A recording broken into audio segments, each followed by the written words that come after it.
everybody, welcome back to Life and Life Only. This is episode 67, but as has happened often in the past, seasoned listeners will know this, I've started off with the original idea that would maybe be one episode, and then it has expanded, and this one is going to be multiple episodes for sure.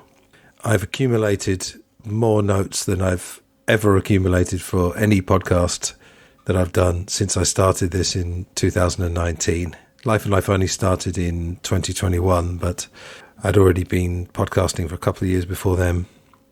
This is going to be a standalone episode, but it's also going to be a kind of prelude to a series, which will be the next few episodes, on a subject that's been in my consciousness and on my conscience for many years. And I did take a step in the right direction a few years ago in terms of a lifestyle change, which I've never regretted and which hasn't caused me any sense of loss. Quite the opposite.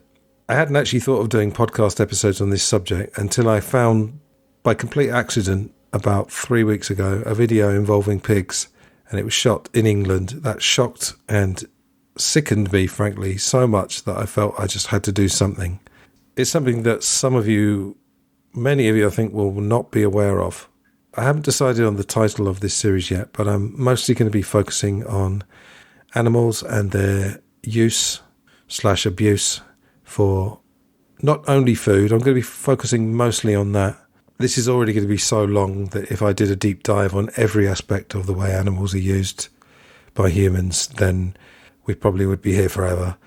I will also be talking about humans, about human victims in relation to animals, and linking the situations of being a human without power and an animal without power, and what the consequences of that are in what is undoubtedly a harsh and unfair world. And I don't just mean the world of what we're talking about today, just the world in general. If I had to sum up what this series is going to be about, it's really about suffering, it's about money, it's about capitalism, greed, power/powerlessness, addiction to some extent, and detachment from a very harsh reality. And of course, it's about exploitation. I won't lie, the research for this has been pretty rough, involving watching a few documentaries and videos and reading some text of some really harrowing details. Harrowing isn't really the word. I mean, that's not a strong enough word, to the point where I actually felt quite physically ill watching some of it. I don't want to prime you too much, and I generally don't do trigger warnings, but just to say that some of the things I'll be detailing here will be distressing just to hear about, regardless of whether you actually decide to watch the videos.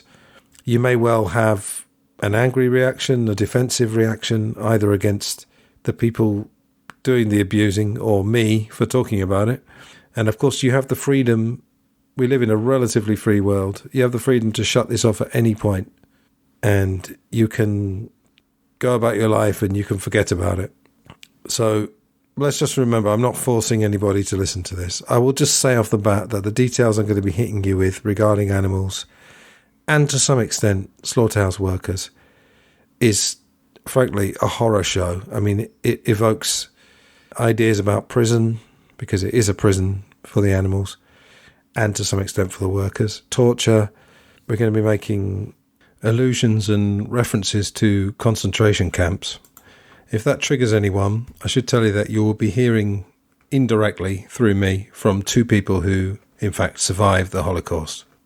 An atrocity that was perpetrated by humans on humans in the 20th century and is considered possibly the lowest moral point of humans. We're really talking about hell itself, and not hell in a religious sense, but just the worst possible situation for any living being to be in. That may sound dramatic, but some of the deaths endured by animals in unfathomable numbers. People have tried to put a number on it, but the numbers are just so vast. If you include fish as well, being taken out the sea, worldwide, these numbers are enormous. And like I say, some of the deaths are just about as horrendous as you can imagine. If you do listen to this whole series, you have my admiration. I think you will get a lot out of it. There's clearly going to be a split between people who eat meat and people who don't. But you can maybe decide at the end if I'm exaggerating. I mean, I'm a pretty broad-minded guy. I've seen a few things. I'm not saying I've seen any more suffering than anyone else has, but I've certainly read about a lot, and I've seen lots of documentaries in my time on very dark topics. But I was genuinely shocked and shaken. I think to a large degree, because it's all on video.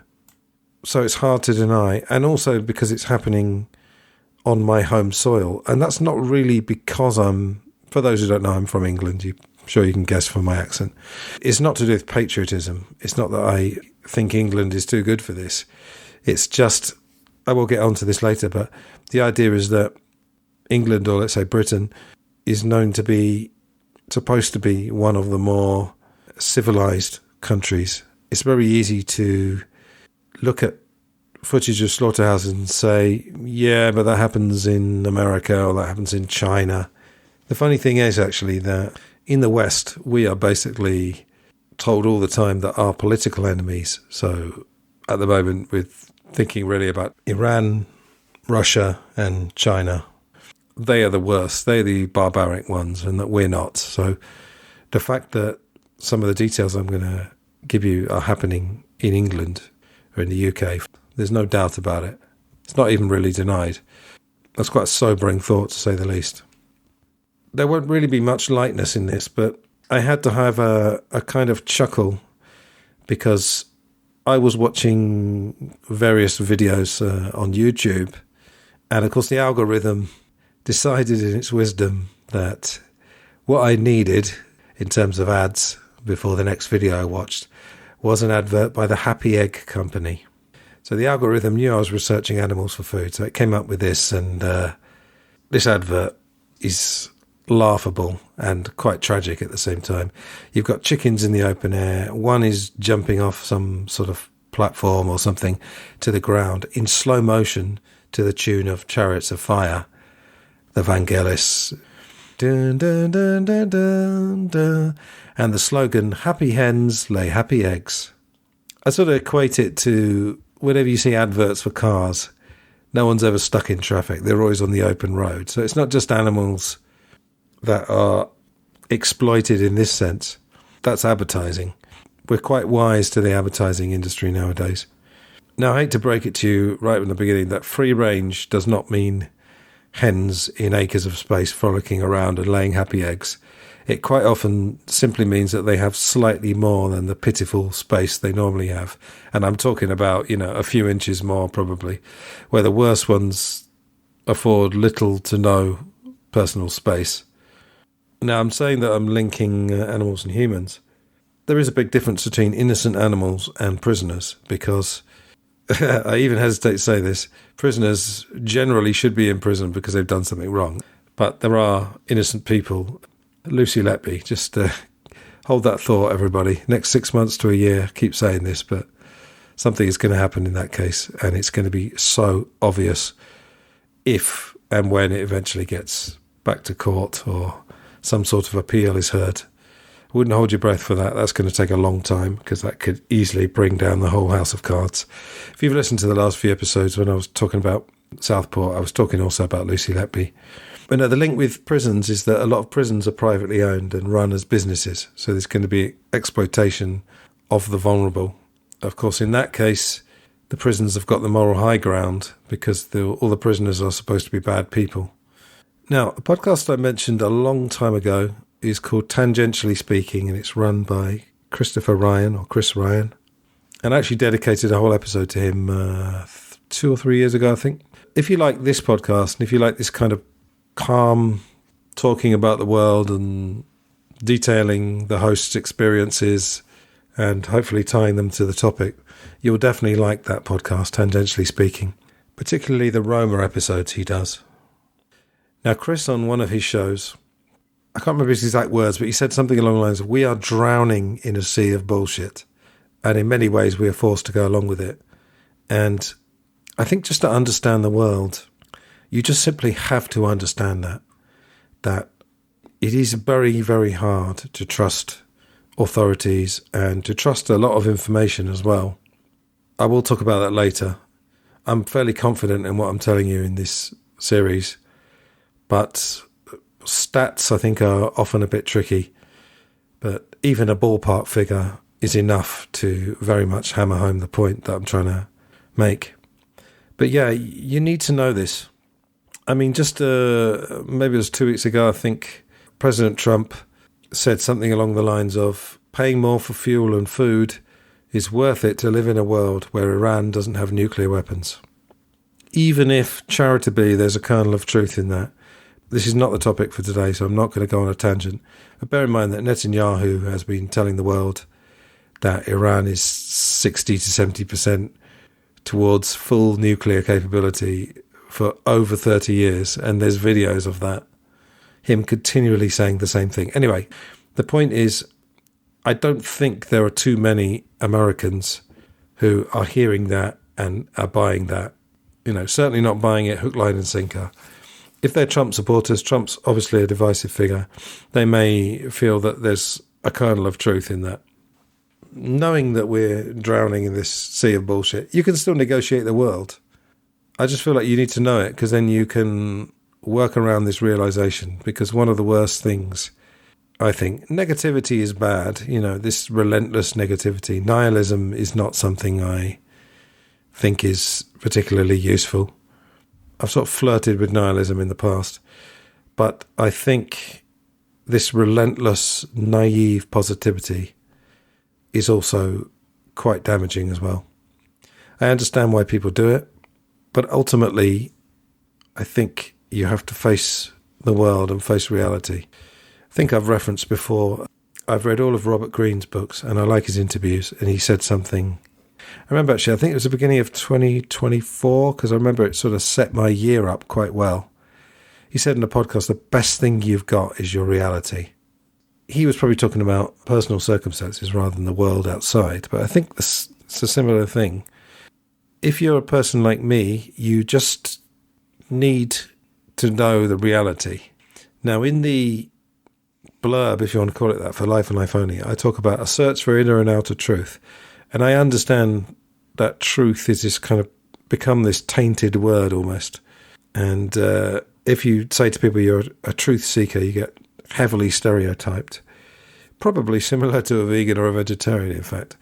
So I could use the word reality instead of truth, but it's the same thing, I just want to know as best I can what's actually happening in the world. And I'll take a certain amount of pain to do that. Unfortunately, we will be talking about suffering, mostly of animals, but also of humans. A definition of suffering, we all know the word to suffer, of course, but to feel pain or distress, sustain injury or harm. Now, if we take the word pain, there are various types of pain, and one of the most painful things is to feel that you have no control, that you are trapped and confined. That could be physically trapped, for example, a prison, or indeed a slaughterhouse or a factory farm, or psychologically trapped. And a lot of humans certainly feel psychologically trapped. You will also find a lot of people who will talk about, there's a certain personality profile. Darren Brown did a show about this years ago. I think he did this ruse where he got people from various countries, and I think he had something like a 2-minute or 5-minute consultation with them. And that was a ruse, because that was supposed to be the thing that helped him guess their personality some. And he wrote out a personal personality profile for each person. And I think in the end, what he'd written was judged to be about 80% correct. And of course, what he'd written was the same for everybody. One of the things is that people feel in general that they're not respected and that their voice is not heard. It's a very common thing with humans, really almost whatever their circumstances. And what I'm going to posit to you in this series, mostly with animals, is that animals deserve 4 things, more than 4 things, but 4 in particular, as humans do as well: respect, compassion, sympathy, and mercy. And trust me, the vast majority who are used for not only food, there's other things such as clothing, entertainment, testing, very rarely receive those 4 things. One of the things that will come up a lot is comparisons between humans and animals and what is the worth of them. And I'm going to talk about a thought experiment that has been done regarding that. I think it's terrible for anyone to be disregarded, frankly, whether human or a non-human animal. Regarding humans, I contend that every human suffers to some extent, sometimes in ways they don't even realise. And probably some kind of suffering or certainly some sort of challenge is necessary, I believe, for a full life. I think if you get sheltered and pampered, then when you get out in the big bad world, unless you spend your whole life sheltered and you just have everything on a plate for your whole life, some people, that does happen, if they grow up in certain circumstances. But some people, when they are sheltered, when they actually have to fend for themselves, they have something of a shock.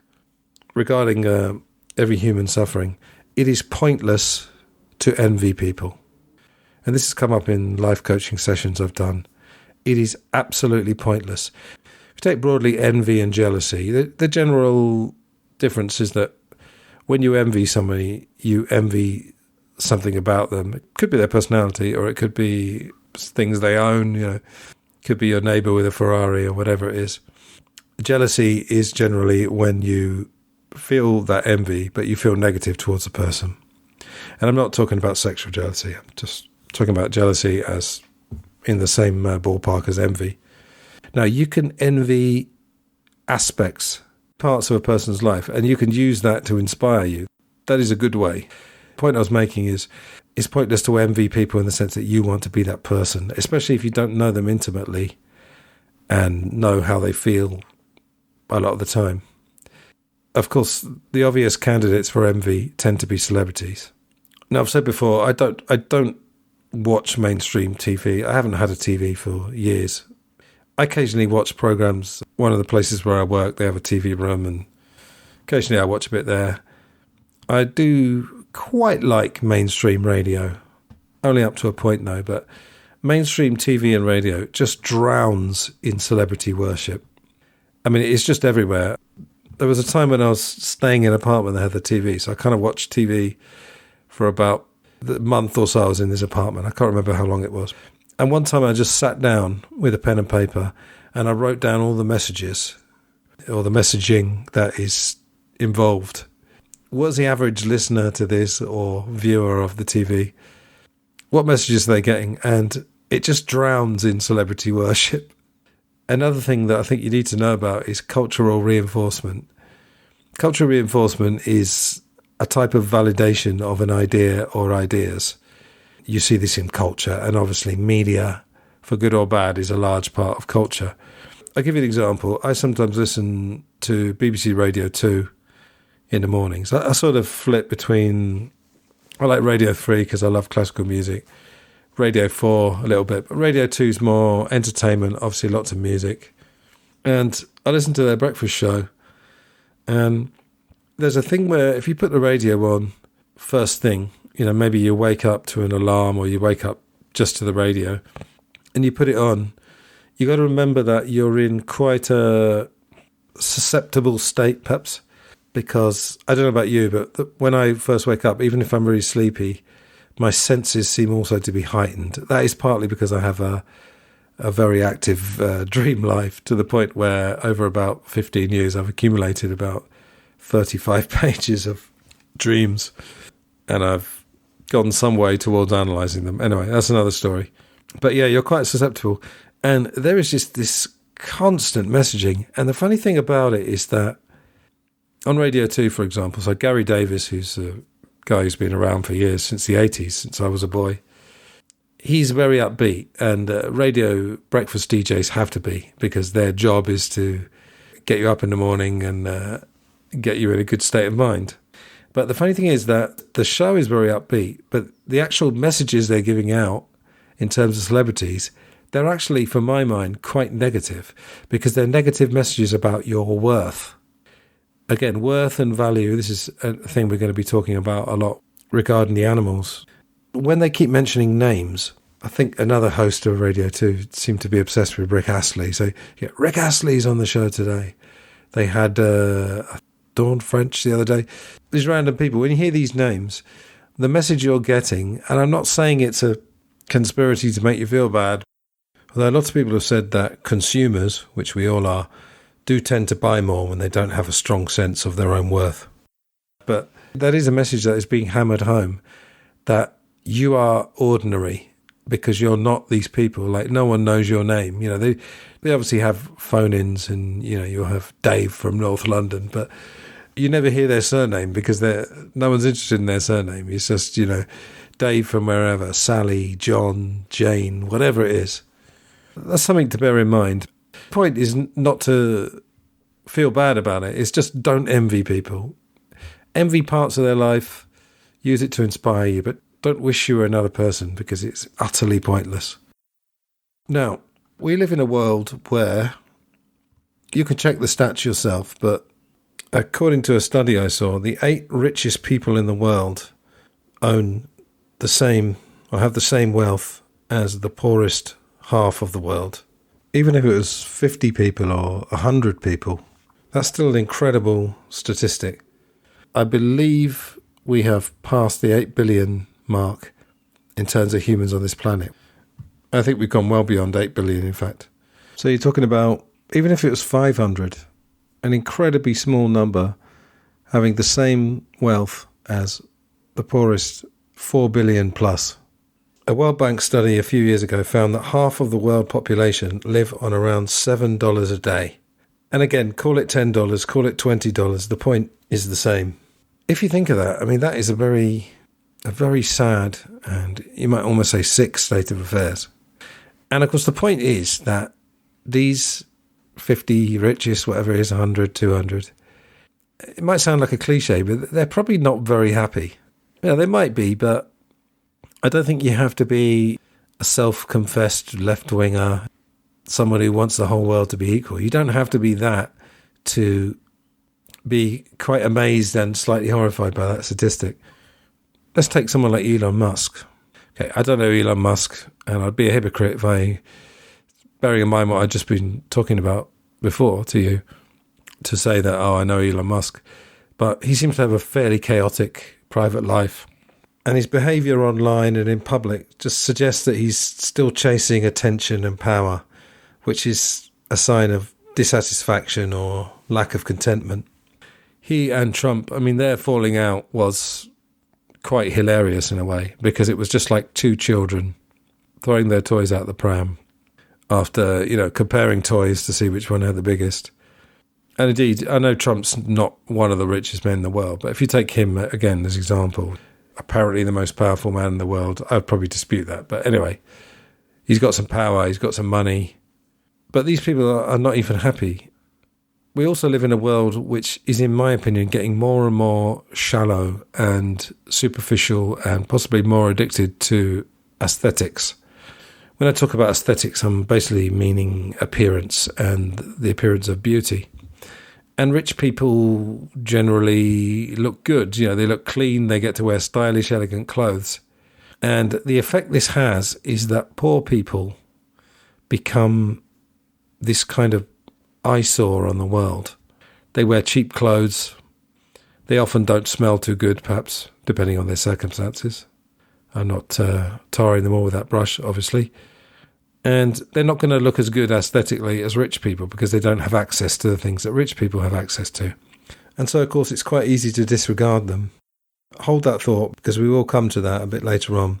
And it will be even more relevant when we start talking about the animals from the next episode onwards.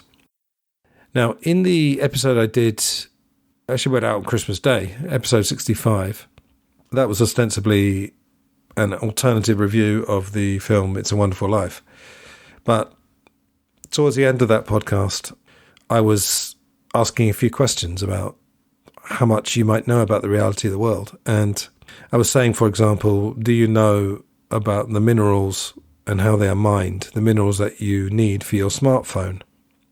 I think smartphones, the rise of smartphones has proved two things, many things I'm sure, but let's stick with two. Number one, that you can absolutely get people addicted to things. I mean, I go to a gym and I really like it, but the only thing that annoys me in the gym is that people take their phones to the weight machines and they'll do a few weights and then they'll take a 5-minute break because they're just entranced by these phones. So that's number one. Number two, we live in a world where certain things are introduced into society, and as long as enough people are conditioned to go along with them and encourage them, it then becomes, you then stop having a choice about whether to have one. I think you could more or less survive without a smartphone if you live in a rural area or whatever. I actually knew someone who didn't have a smartphone until I think even a year ago.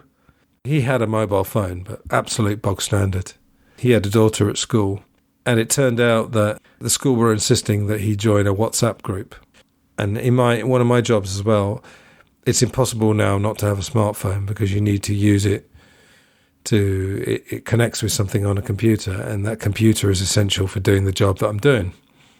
But going back to the minerals idea, we don't have to know about that. We are shielded. And the question is, should we be aware of how much suffering there is in the world? I'm saying we need to face up to reality, but I probably have limits. There are things I don't want to know about. Not too much, I have to say. I tend to, like I say, just want to know. And I'm not saying that because I think there's anything noble in it. We should also face the fact that we are compromised.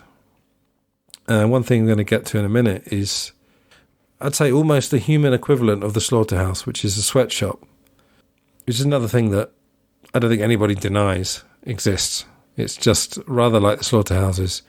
They probably don't know exactly what goes on there, how much darkness is involved, and how widespread it is. But just to give you an example, in the UK, there's been a rise of goods which are made in, if we take clothes, for example, China, other countries as well, tends to be China and Bangladesh, it seems. And nowadays, it's very difficult to find anything that is not made in China or Bangladesh or another country which is known to have the prevalence of sweatshops. Now, within that knowledge and facing the fact that we're compromised, we just need to do our best. We shouldn't beat ourselves up over it, because if we beat ourselves up, we're not going to take any action. Feeling guilty could be a natural thing, but I don't think it's particularly useful.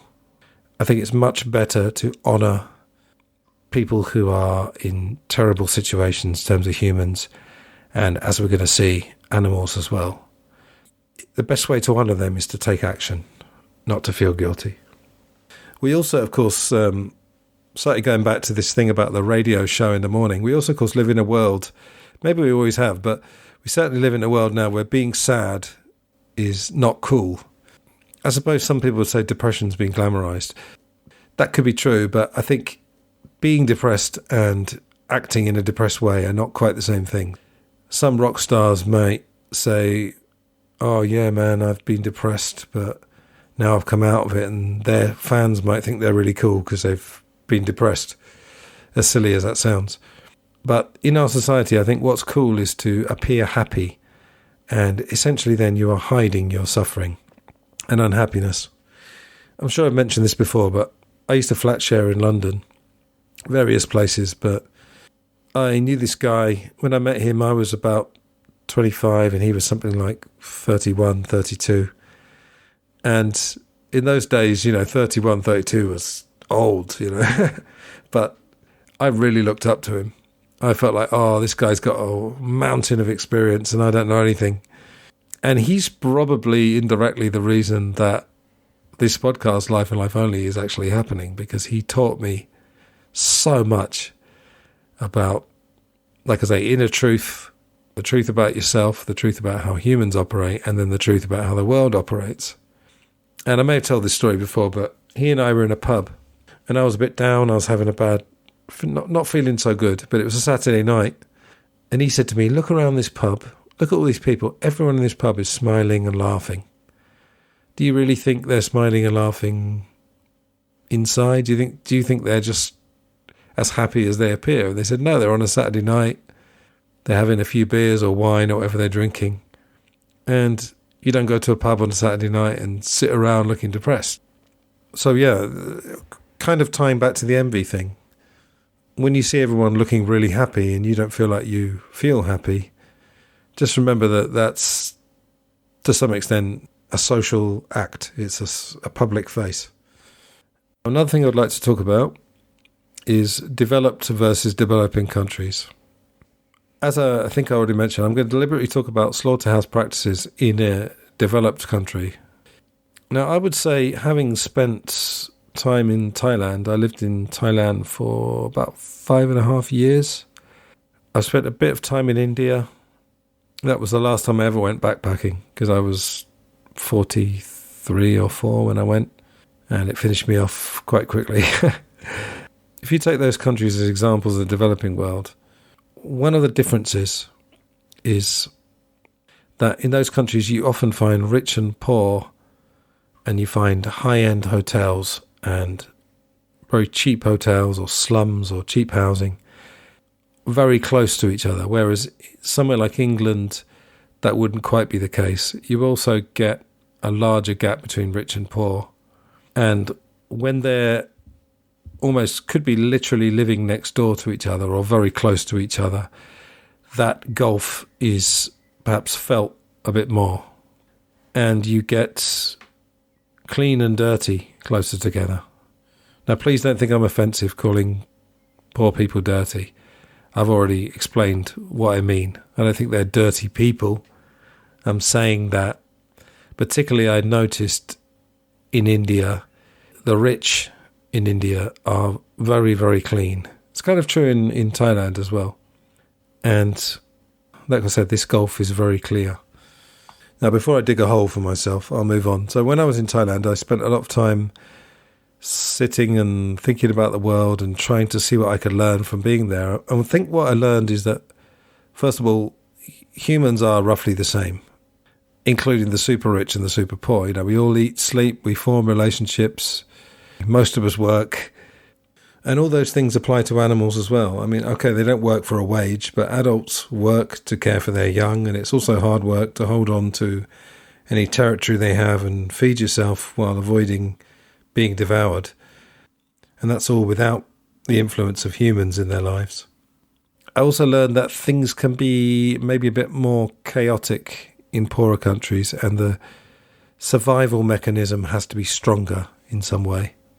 Now, bear in mind, when I was in Thailand, I wasn't one of these grizzled expats who just thought that Thais were primitive and inferior. And when James Corbett was on, I think 5 years ago, he used to teach in Japan before he became the alternative media superstar, in my opinion, that he is now.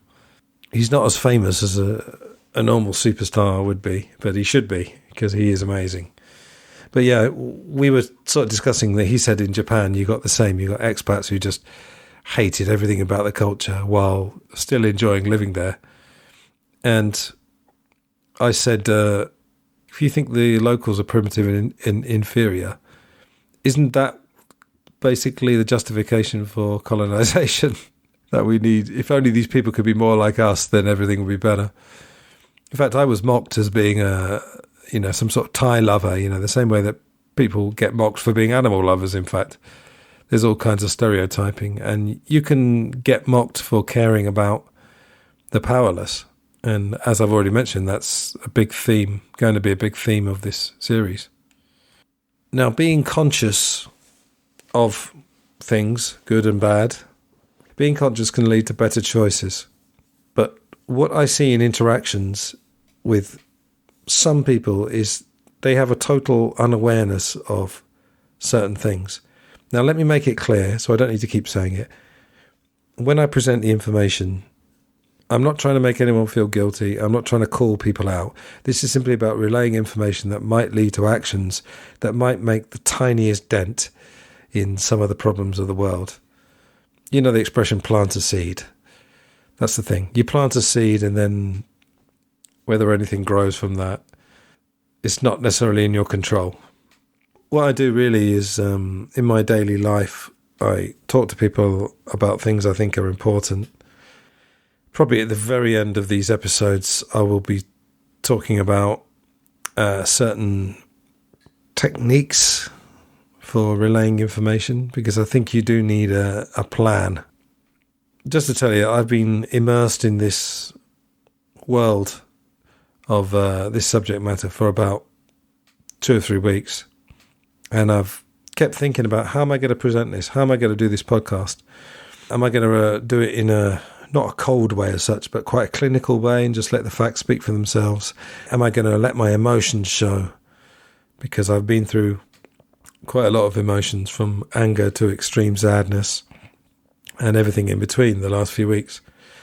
And in the end, of course, I just decided to turn the mic on, trust in these copious amounts of notes, and just let the magic happen. Now, I mentioned sweatshop labour and this almost forced hypocrisy, the fact that we are compromised, and a lot of the time it's out of our control. It gets to a point where you can't make the choices that you want to make. Now, I don't think that applies to food, let me say off the bat. But things like sweatshop labour, they're accepted now, but if you're in England of a certain age, you might remember that MI5, which is our version of the FBI, was denied. And also the fact that, make it a bit topical, the fact that Israel has got nuclear weapons is just now being allowed into BBC discussions and so forth. Now, the sweatshops, they're far less bloody than slaughterhouses, but they're quite similar in mentality, in that it seems to me there may be degrees of them, but to reference back to the documentary The Corporation, which if you haven't seen, I would urge you to watch that as soon as possible. There are scenes where an investigative reporter tries to get into a sweatshop. I can't remember exactly where it is. I think it's in Asia. Now, to say that sweatshop workers are worked mercilessly hard is an understatement. And in that film and in other documentaries I've seen which have dealt with that topic, you know, to produce shirts, T-shirts for Gap or whoever it is, it's measured in degrees of a second. I always thought the deal with work when I was younger was that if you had a stressful job, you got paid more. And if you went for a minimum wage job, or you just wanted a job, you weren't too worried about money, then that job by nature shouldn't be difficult or particularly stressful or tiring. But that's just not the case. And it all comes down to power. Now, you may have heard of this, and I'm pretty sure these have been verified.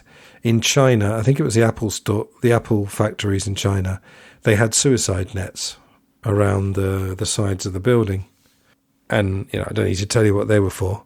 Also, there was a clip from the World Economic Forum in Davos, and it was a lady talking about sweatshops in the US. Funnily enough, poultry workers cutting up chickens. And she was saying that workers wear diapers, otherwise known as nappies in England. And the reason, of course, is that they're not allowed to go to the toilet. And you think, really? Is money that important? But of course, they will always say, whether it's Apple products, Amazon products, or food from animals, they will say, well, we're just satisfying demand. And a bit later on, I'm going to look at one of the documentaries I'm going to look at. They talk about whose fault is it in regard to the treatment of animals. It's obviously not the animal's fault. Is it the fault of the consumer, or is it the fault of the industry? Now, I don't have a definitive answer to that. The whole point really of this podcast, generally, I give you my observations, but I'm never telling you what to think. With the sweatshops, there's tight security around them as well. And as I mentioned, the corporation, there's also security around slaughterhouses. Now, that documentary, The Corporation, was to a large extent about what we're saying about detachment, lack of awareness. And in terms of the workers in sweatshops, they probably get used to it, because one of the things that humans are very good at is adapting. This is why I'm going to argue later on that change is not as difficult as you think it is. I guess these workers, the same as the slaughterhouse workers, they can rationalise that it's a job and it's better than having no job. And so I'm going to tell you, I'm not here to judge meat eaters, but I'm also definitely not here to judge slaughterhouse workers. Now, talking about this detachment idea again, I'm not going to mention any names, but I used to work with a person who would go on quite exotic holidays, but never seemed to learn anything from them. He used to go to Egypt quite a lot. And when I'd ask him about his holiday, I got the impression that we used to joke about it actually behind his back, I've got to be honest. We used to say the only thing that spoils his holiday is the locals. And he did once say, he was complaining, it's a nice area, but it was ruined by beggars. He said this a number of times, and in the end I just snapped and I didn't shout at him, but I just said, do you think beggars are just put there to annoy you? Now, just to complicate things slightly, knowing what I know now, I think in fact, ironically enough, in Thailand certainly, and I'm sure in many other countries, a lot of beggars are in fact controlled by gangsters. So in fact, beggars are put there. And I mean, some of the stories, if you think there are cases where gangsters will cut people's arms off because a one-armed beggar is more likely to get sympathy. But as far as he knew, they weren't put there by gangsters. Let's just say that a lot of homeless people are genuinely desperate and they're not put there. This guy's idea was that tourists shouldn't have their holidays ruined by beggars. And I said to him, look, these are people with real lives. I said the tourism is the bit that's the bullshit, not the beggars. Like I say, taking them at their word. Another thing I remember from when I lived in Madrid, I always remember I used to walk from my apartment to the metro station, and there was quite a large set of traffic lights. There was sort of three-way junction. And people who were obviously homeless or quite poor, they would immediately rush to people's cars and start cleaning their windscreen. So they cleaned their windscreen, obviously without asking them. And then they would sort of tap on the window, put their hand out and say, can you give me... They're not looking for a lot of money, let's be honest. They're probably looking for €1 or something. But I always used to think, if I was in that position, I'd probably, if I really rationalise it, I think, well, I'm getting my windscreen cleaned. It's probably going to cost me about €1. Am I really going to begrudge these people because they've done it without asking me? I always remember that people in their cars, almost all the ones I saw, they would wag their finger and say, no, no, no, no. I'd see from a distance, no, no, no, no, no, don't do that, don't do that. And that's one of those things that, rather than me, because I'm telling you what to think about that one. How would you feel about that? Is it an imposition for a poor person to clean your windscreen without asking you and ask for €1? Going back to Chris Ryan, he was in India as well. And he came up with this thing, RAS, Rich Arsehole Syndrome. And it's a little bit of a sweeping statement, but what he was saying was that when you are rich, some people perhaps become less charitable. Like it's like you've got more to defend. So maybe you become less generous the more you accumulate. He gave this example that he went to a restaurant in India and he was with someone else and he was in a poor area. So relatively speaking, he was suddenly, Elon Musk in terms of wealth and disposable income. What happened was a couple of kids came up and he gave them, a couple of rupees or whatever it was.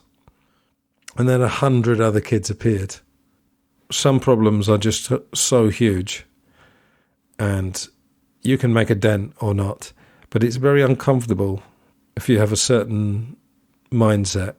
And I would definitely be in this situation. I would feel very uncomfortable in that situation. But another thing I've seen in restaurants is, going back to this thing about we live in quite a superficial world, but it's a sort of world built on aesthetics. People are in restaurants, they can often, in some countries you have outdoor restaurants, and so beggars can come right up to you and get in your face a little bit. And there's this look of absolute disdain because your meal has been interrupted by some poor, smelly person. But at the same time, society's giving you continuous messages where it's fine to pay ludicrous prices for food that is a result of both animal and human suffering. We're talking about different worlds, essentially. And as I keep saying, we're going towards those with some power, i.e. the power to spend money in this case, and those who are powerless. And so they have to encroach in that other world, which disregards them, essentially. A quick note going forward about the animals. Pigs are stereotyped as smelly, and since, as we'll hear, they're made to live in their own excrement, they appear even dirtier and smellier. And I wonder if some slaughterhouse workers have even less respect and more disdain for them the dirtier they get. I'm sure one of the many virtues of domestic cats is that they keep themselves clean.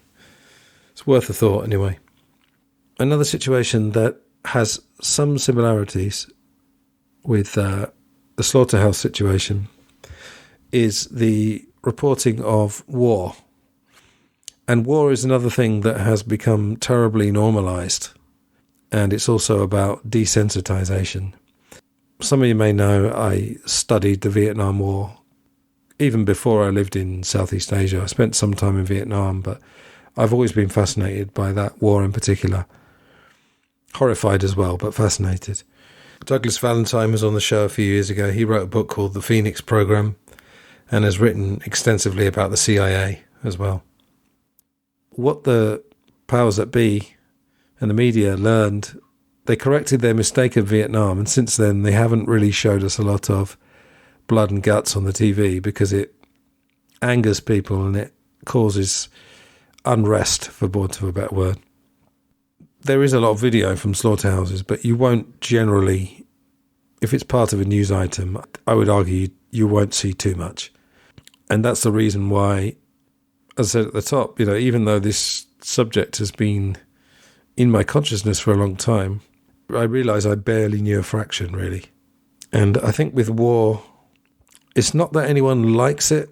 I don't think anyone's in favour of it, really. Maybe you get a few people who are of the mindset of, we need to deal with these lunatics from Iran or wherever it is. We need war. War is, of course, a business, just as the animal industrial complex, if you like.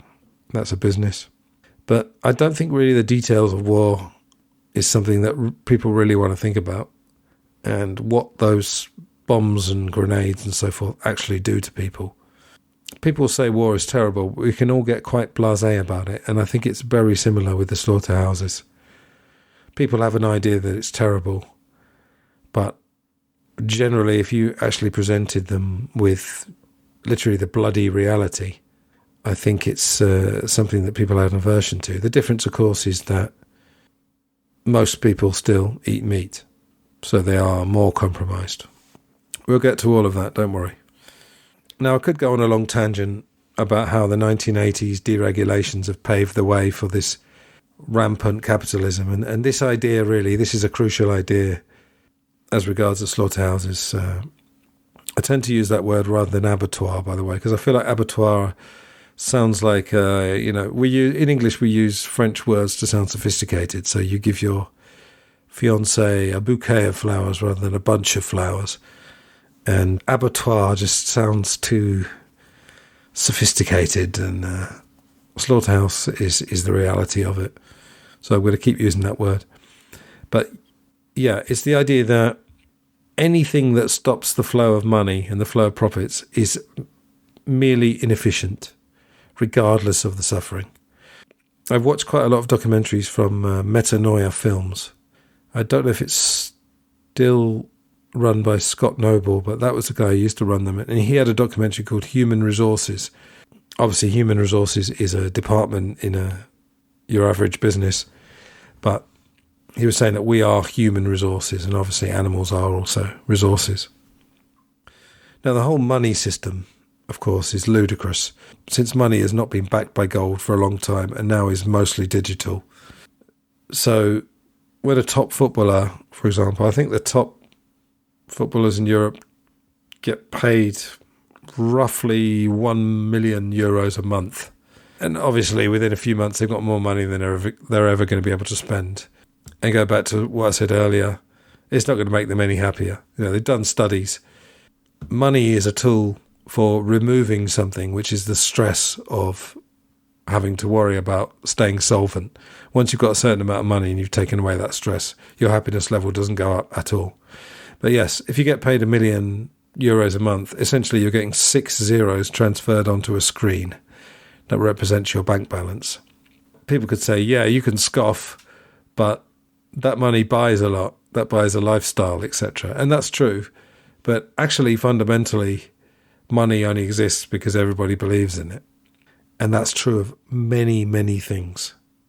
If people stop believing in something, it could disappear. Now, I don't think money is going to disappear anytime soon. But that's an important thing to remember, is belief.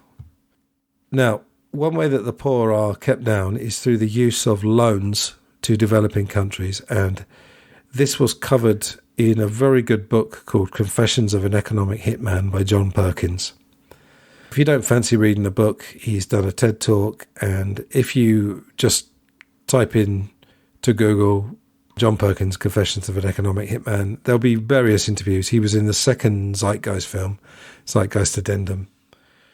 And it was also covered in a film called War by Other Means by John Pilger. Now, John Pilger was a journalist from Australia who sadly died. I think it was the end of 2024.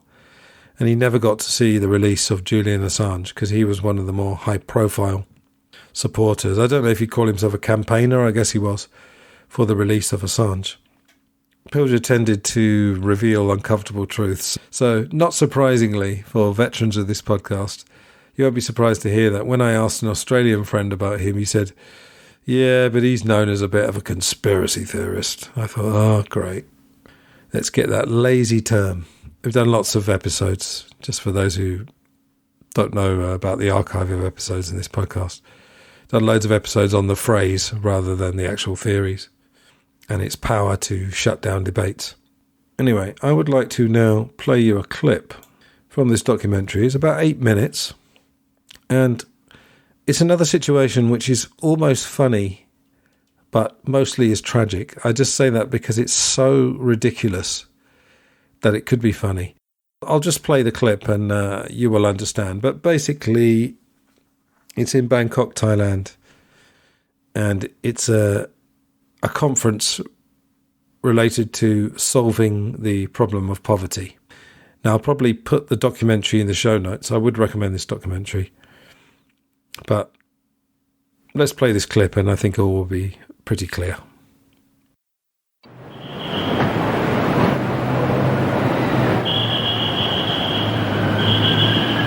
Welcome to the World Bank and International Monetary Fund conference in Bangkok. The aim of the conference is, and I quote, to find ways of eradicating poverty all over the world. Alas, there are contradictions. You see, most of the delegates are bankers. Now, this is not to suggest that bankers don't care about poor people. It's just that some things are hard to explain, such as why officials of the World Bank spend, in their pursuit of solutions for the poor, an estimated $45 million a year flying first class and staying in five-star hotels. And why at this conference, chefs have been flown in, especially from Paris, to a country where children still die from malnutrition, and why they need to be shadowed by more doctors than most people in Southeast Asia see in a lifetime. Fortunately, the people who can best advise them on how to eradicate poverty are just across the road. However, the bankers can't see them because a wall was put up to hide the poor people during the conference. The people responded by painting the wall in bright colors in order to attract attention. No doubt worried that the delegates might spot the odd poor person, the government then had buses parked in front of the wall. Most of these people are street traders, but in the build-up to the conference, hundreds of vendors were almost literally swept from the streets of Bangkok. So here they sit with their empty carts, hidden from view, unable to earn a living until a conference discussing poverty moves on.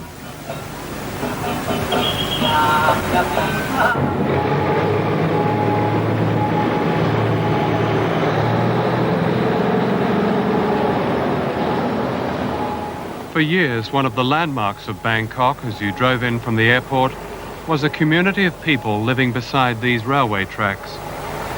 500 families lived here. A few weeks before the World Bank conference began, everything was bulldozed. Homes, a kindergarten, a makeshift school. When it was known that the World Bank meeting was going to be held here, they were advised that they would have to leave. There was a quote in the newspaper, in the English translation of which was, one official said they were an eyesore. Now that word went around, people didn't forget that word. So a lot of the slum people said, look, we're not an eyesore, these are the homes of poor workers. But unfortunately it was regarded as such. They're very untidy, they're very scrappy looking homes, and there was some kind of thinking at the time that they should be tidied up. And either you build a wall around them or you move them away. And that's what happened. So the bankers, the delegates to the conference wouldn't see them, is that? I think that was the idea, yes. They weren't rehoused. They rebuilt their homes 500 yards further down the line, where they couldn't be seen from the road. An added effect for many of them was unemployment, because in the move they couldn't turn up for work and lost their jobs. One of the reasons the World Bank and IMF chose Bangkok for their conference was that they regard Thailand as an economic model for other countries to follow. Good morning, welcome to Grand Hyatt, everyone. Good morning, welcome to Regent Hotel. This conference seems to us to be what used to be called a media event. To others, it looks like a binge. It's difficult for some people standing back to understand that this conference has to do with helping people who are needy, who are poor. Well, I've been here almost a week, and I've spent most of my time in meetings with government officials. We had meetings of our various committees to discuss policies, and I don't come away with the perspective that you have at all. This meeting has provided ministers and governors from all of our members to come and exchange views on how they see the world economy evolving and the needs of developing countries. And I think the thing that has stood out in this in this annual meeting of the IMF and the World Bank, and that is a pretty strong consensus on what kind of policies work and what kind of policies do not work. I have a sense, I see a sense and hear a sense of optimism about that here that did not exist in the early 1980s. I feel that you're reflecting experiences and events of a period in the past, and that much has happened, particularly in recent years in many countries where they have been able to achieve some success in their economic performance. I don't agree. It is now 1991. Debt is still a major problem for countries like the Philippines and perhaps 70 other third world countries who are still in the debt trap.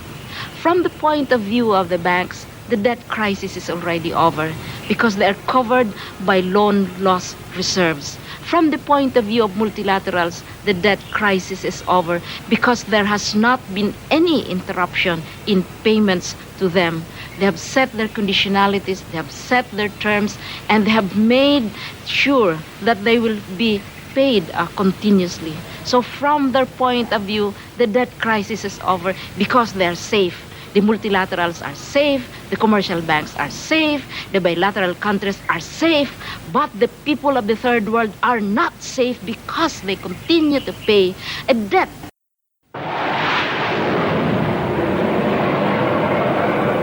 Debt was crucial to the pressure exerted by the United States in building the so-called coalition against Saddam Hussein. The Gulf War was said to be the dawn of a new age for the United Nations, the New World Order in action. In fact, the United States was able to tailor the UN Security Council to its war plans by using debt in the international banks. Egypt was told that if it joined the coalition, $14 billion would be wiped off its national debt. And Iran, reported Reuters, was rewarded for its support of the United States with its first loan from the World Bank since the 1979 Islamic Revolution. The day before the ground attack, the bank approved a loan to Iran of $250 million. And China received the first World Bank loan since the Tiananmen Square massacre, just 1 week after the Chinese foreign minister met President Bush at the White House. Outside the bank, Syria was promised a $1 billion arms deal brokered by Washington, and a photo opportunity was arranged with President Bush, an international terrorist was suddenly an old friend. The vote of the non-permanent members of the Security Council was critical. Minutes after Yemen voted against the resolution to go to war, a senior American diplomat was instructed to tell the Yemeni ambassador, "That was the most expensive no vote you ever cast," meaning that $70 million in American aid to one of the poorest countries in the world would be stopped. So, I mean, talk about two worlds. Notice, as you said, the poor are considered some sort of eyesore for the delegates. I mean, isn't it just incredible? I think the rich see the poor, this leads into the next episodes, rather like animals, in fact, to be perfectly honest. Calmly accepting their lot and, eccentrically moving through life, getting on with it, and their feelings disregarded. They're almost like some other breed. Of course, that clip was from the 90s, but according to John Perkins, this situation has not gone away. Also, you might want to think about what lies beneath war propaganda and who are the good guys and who are the bad, bearing in mind, as we heard, the use of bribery in the form of aid for support in terms of war. Right, just got a couple of other bits I want to talk about. Another way that people suffer is by non-expression of feelings. Now, in the last episode, at the end, I mentioned this book that I've just read called The Myth of Normal by Gabor Mate. And the idea that if you bottle up your feelings, if you essentially suffer in silence, you are inviting illness and even disease. As I said in the last show, amazingly, he was saying that certain research has showed that certain personality traits could lead to particular diseases, medical conditions, let's say. So people pleasers are actually susceptible to a specific disease. I can't remember which disease it was, but I can't recommend enough at least reading some of that book. Like I said, it's a bit of a monster. 500 pages of small type, lots and lots of detail, but there's so much gold in there. We said earlier, this need to be cheery and be in a good mood in society and not look too down. You can talk about depression because it's glamorous, but don't show it too much.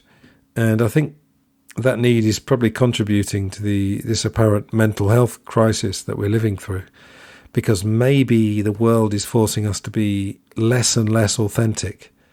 I'm not one of these people that talks about the good old days, that like everything was perfect and it's been ruined by technology or whatever it's been. My view on technology has always been the same, really. It's good and bad, sitting on the fence a bit there, but it's got good points, it's got bad points. As Russell Brand said in the last show, systems are breaking down and trust in them is disappearing. It sounds so simple, but you've got to try to express your feelings and to express your reality. Because if you hide it, if you bottle it up, you could literally be inviting physical illness or mental illness. Finally, in this section, and this will link to the next one, food addiction interpreted as hunger. One of the films I'm going to talk about eventually is called Earthlings. Some of you who do know about animal welfare and activism in that department, or even if you don't know about that, you may have seen this film Earthlings. It's a very, very tough watch. It's about an hour and a half.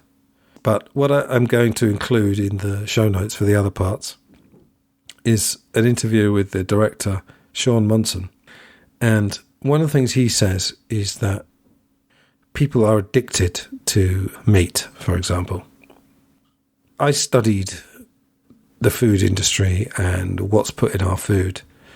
And rather similar to the situation with the animals and the slaughterhouses, I was just so aghast at what I found. And it's not denied as well. Again, it's one of the things that everyone really knows it. A lot of people say, oh yeah, there's a lot of crap in our food, chemicals and so forth. But I don't think people quite know the extent. I've told this story before. In about 2010, I went 80% raw. And I was also exercising a lot and I lost a lot of weight. But what I found was that when I stopped eating the food that I normally eat, and admittedly some of it was things like biscuits and chocolate, but it was also food that probably a lot of people would consider to be fairly good food. I felt a bit anxious and depressed at first, but then I realised, once I stuck it out for 2 or 3 weeks, I realised that all went away and I had this incredible feeling of calm. And I actually felt less hungry, and I suddenly realised that when people say they're hungry, sometimes they might be, but a lot of the time it's a food anxiety. That was a phrase that I read somewhere. And it's almost like withdrawal symptoms when you haven't eaten for a while. Because have you ever noticed that you tend to eat at the same times every day? You don't actually wait until you're hungry. And a lot of that obviously is to do with work. You know, if you work what used to be a 9-to-5 job, I don't know what it is now, 8 till 6 or whatever. You know, your lunch break will be at a certain time and then you'll get home and you'll want to eat. And I'm not saying that people don't feel hungry, but if you've never tried intermittent fasting, there's various ways you can go with it. It is fantastic because you cut down on the amount of food you eat.